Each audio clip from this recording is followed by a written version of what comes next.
تو پھر جب ان کو ذبح کر لو گے تو ان میں سے خود بھی کھاؤ گے اور تندرست فقیروں کو بھی ان سے کھلاؤ گے. ثم لیغزوا تفثهم ولیوفوا نذورهم ولیطفوا بالبیت العتیق.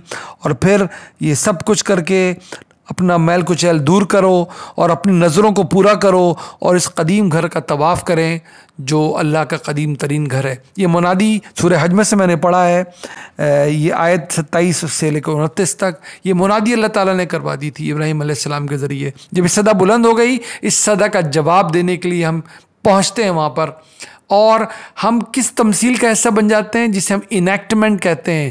ایک ایسی عبادت جو ہمارے سامنے ایک منظر نامے کے طور پہ رکھ دی جاتی ہے. اللہ تعالیٰ نے ہر عبادت کی حکمتیں رکھی ہیں. حج اور عمرے کی عبادت کیا ہے کہ تمہیں جو میں نے بتایا تھا کہ تمہارے باپ آدم کے ساتھ اور ابلیس کے ساتھ کیا منظر نامہ تھا جو میں نے تمہیں قرآن میں کھول کے بتایا ہے کہ اے آدم تم دنیا میں رہو گے، اب تم نے اس ٹیسٹ سے گزرنا ہے، اس امتحان سے گزرنا ہے کہ ایک طرف تمہارے پاس ہوگا سیدھا صحیح راستہ، توحید کا راستہ، اور ایک طرف شیطانی قوتیں ہوں گی جو تمہیں توحید سے بھٹکا کے چھوڑیں گی، جو تمہیں من چاہی پر لے کے جائیں گی. لیکن تم نے توحید کو ہاتھ سے نہیں چھوڑنا اور تم نے وہ کرنا ہے جو اللہ کے انبیاء ہدایت لے کر آئیں گے. فَإِمَّا يَأْتِيَنَّكُم مِّنِّي هُدًى فَمَن تَبِعَ هُدَايَ فَلَا خَوْفٌ عَلَيْهِمْ وَلَا هُمْ يَحْزَنُونَ. تو تمہارے پاس میری ہدایت پہنچتی رہے گی، تو جس کسی نے بھی اس ہدایت پہ عمل کیا نہ اس کو کبھی ماضی کے پچھتاوے ہوں گے، مستقبل کے اندیشے. اللہ تعالیٰ نے پہلے ہی بتا دیا تھا. ہم نے کیا کرنا ہوتا ہے حج پہ جا کر؟ حج پہ جا کے ہم اس منظر نامے کا حصہ بنتے ہیں جہاں پر حق اور سچ کا مقابلہ ہونا ہے باطل سے، جھوٹ سے، گمراہی سے، کفر سے. اور ہم جا کر کے اعلان کرتے ہیں کہ یا اللہ میں اس لڑائی میں آپ کے کیمپ کا حصہ ہوں، میں آپ کے ساتھ کھڑا ہوں، میں توحید پر کھڑا ہوں، میں نبیوں کی تعلیم پہ کھڑا ہوں، میں کبھی بھی شیطان اور شیطانی قوتوں کے ساتھ کھڑا نہیں ہوں گا. اس جنگ کا آپ کو حصہ بننا ہوتا ہے. ہم سب اس میں ایک سپاہی کی طور پہ شامل ہونے جاتے ہیں. جس طرح کہ ہم جانتے ہیں قربانی اللہ تعالیٰ کی عبادتوں میں سے قدیم ترین عبادت ہے. قرآن نے خود ہی بتایا سورہ مائدہ میں آدم علیہ السلام کے دونوں بیٹوں کا ذکر کہ دونوں نے قربانی پیش کی تھی اللہ کو. تو قربانی تو قدیم ترین عبادتوں میں سے عبادت ہے. یہ ہم جانتے ہیں کہ قربانی کا ہمیشہ سے روایت یہ رہی ہے کہ جس کو قربان کیا جا رہا ہو رہا ہوتا ہے اس کو قربان گاہ کے چاروں طرف اس کو پھیرے دیے جاتے ہیں. پرانے آسمانی صحائف میں بھی یہ قربانی اسی طرح درج ہے. ہم کیا کرنے جا رہے ہیں؟ ہم کہہ رہے ہیں کہ ہم توحید کی خاطر، ایمان کی خاطر، اس دین کی ہدایت کی خاطر اپنی جان دینے سے بھی گریز نہیں کریں گے. تو کون قربان ہونے جا رہا ہے؟ اس پورے منظرنامے میں ہم خود اپنی قربانی پیش کرنے جا رہے ہوتے ہیں. اپنے جسم پہ ہم نے احرام باندھا ہوتا ہے، یعنی کہ کیونکہ موت کا علامتی اظہار ہے تو ہم 2 کپڑوں میں بندھ کے وہاں پہنچ رہے ہوتے ہیں کہ اللہ تعالیٰ اب اگر جان جاتی ہے جائے، توحید میرے ہاتھ سے نہیں جائے گی، ایمان میرے پاس سے نہیں جائے گا، میں حاضر ہوں اپنی جان دینے کے لیے. یہ طواف کے پھیرے ہم حجر اسود کے استلام سے شروع کرتے ہیں. اس کو بوسہ دے کر اس کو سلام کر کے یہ علامتی اظہار ہوتا ہے کہ ہم نے اپنا ہاتھ اللہ کے ہاتھ میں دے دیا ہے یہ طواف کرنے کے شروع کرنے سے پہلے. اس طرح یہ عظیم الشان عبادت شروع کی جاتی ہے.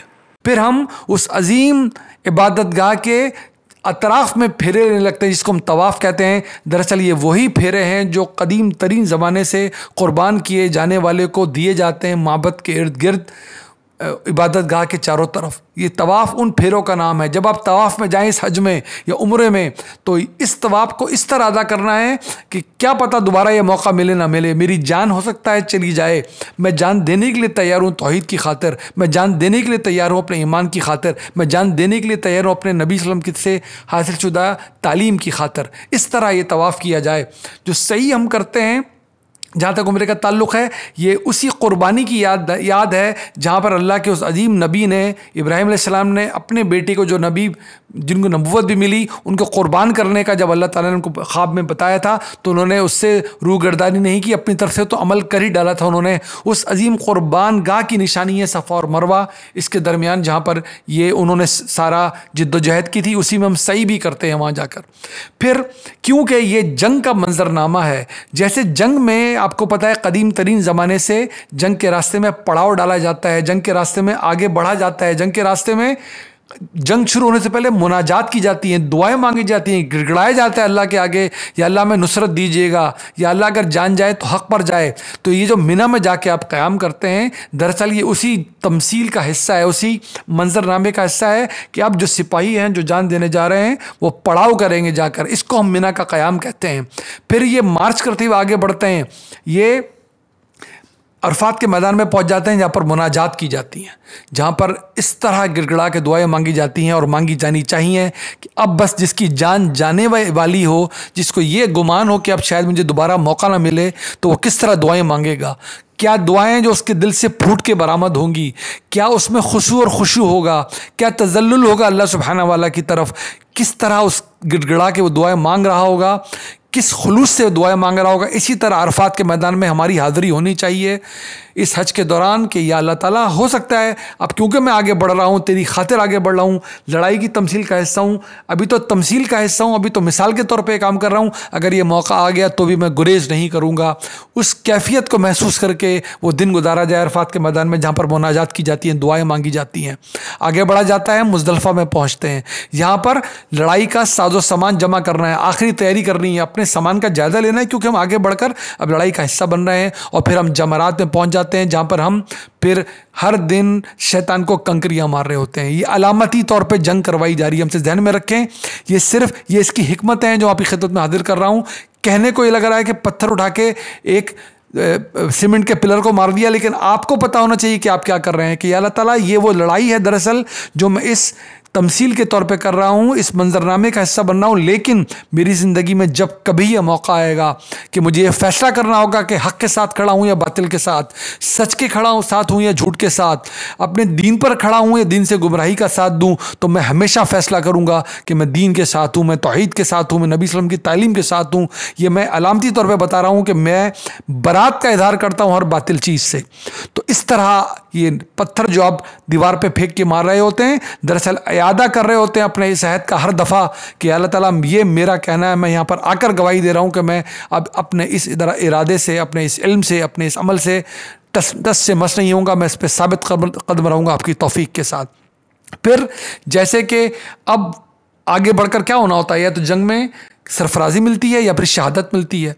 اسی علامتی طور پہ ہونا تو یہ تھا کہ ہمیں خود قربان ہو جانا تھا اس عظیم الشان عبادت میں، لیکن اللہ تعالیٰ نے کمال مہربانی فرمائی کہ اس نے ہم سے جانور کی قربانی قبول فرمائی۔ تو جیسے جانور جب آپ قربان کر رہے ہوتے ہیں حج پہ جا کر وہاں پر، اور باقی دنیا جو کر رہی ہوتی ہے جانور قربان اپنی اپنی جگہوں سے، وہ بتا رہی ہوتی ہے اللہ تعالیٰ آپ نے مہربانی کی، اجازت دی ہم جانور قربان کریں، ہمیں اپنی جان بھی دینی پڑ جاتی ہے تو ہم گریز نہیں کرتے، یہی گواہی دینے تو حاضر ہوتے ہیں ہم حج پر۔ لبیک اللہم لبیک لبیک لا شریک لک لبیک ان الحمد والنعمت لک والملک لا شریک لک۔ تو یہ قربانی اس عظیم الشان عبادت کا منتہا کمال ہے کہ اللہ تعالیٰ میں عہد کرتا ہوں آپ سے کہ میری توحید میں شرک آنے نہیں پائے گا، میری عبادتوں میں بدع آنی نہیں پائے گی، میرے اور علم میں حق تلفی اور دوسروں پہ زیادتی، جان اور مال آبرو پر اور کسی قسم کی فحاشی میرے اعمال میں آنے نہیں پائے گی۔ میں گواہی دینے آیا ہوں میری توحید خراب نہیں ہونے پائے گی۔ یہ عظیم الشان عبادت حج اس چیز کا نام ہے، یہ اس کی حکمتیں ہیں۔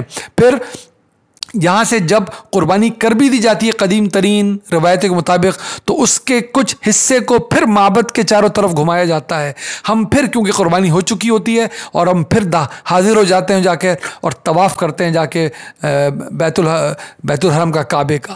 یہ پوری اس تمثیل کا حصہ بنتے ہیں۔ اس تمثیل میں جب نماز پڑھی جاتی ہے، یہ اس کا جواب ہے صحیح کہ جب آپ نماز پڑھتے ہیں عرفات کے دن تو وہاں پر نمازیں کیوں قصر اور جمع کی جاتی ہیں، بھلے آپ دور سے حج کرنے آئے ہوں دوسرے ممالک سے یا وہیں کے رہنے والے ہوں۔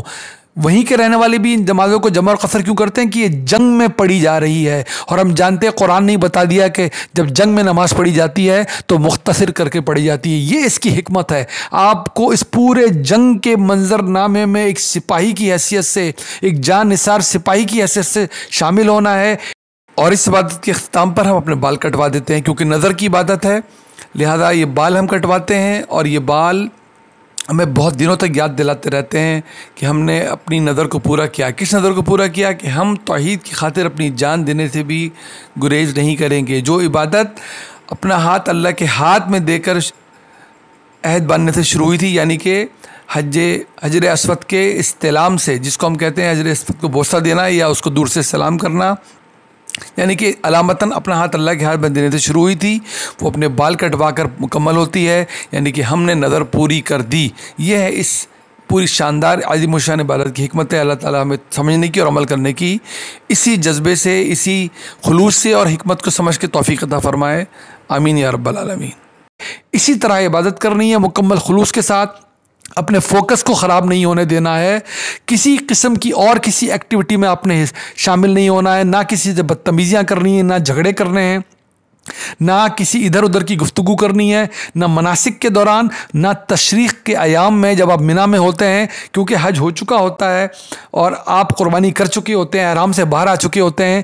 عام طور پہ دیکھا جاتا ہے کہ ادھر ادھر کی باتیں شروع ہو جاتی ہیں۔ مکمل طور پر اپنے آپ کو اللہ کے ذکر میں آپ نے مشغول رکھنا ہے، مکمل اس کی حکمت کو سمجھ کر اس عبادت کا انجام دینا ہے۔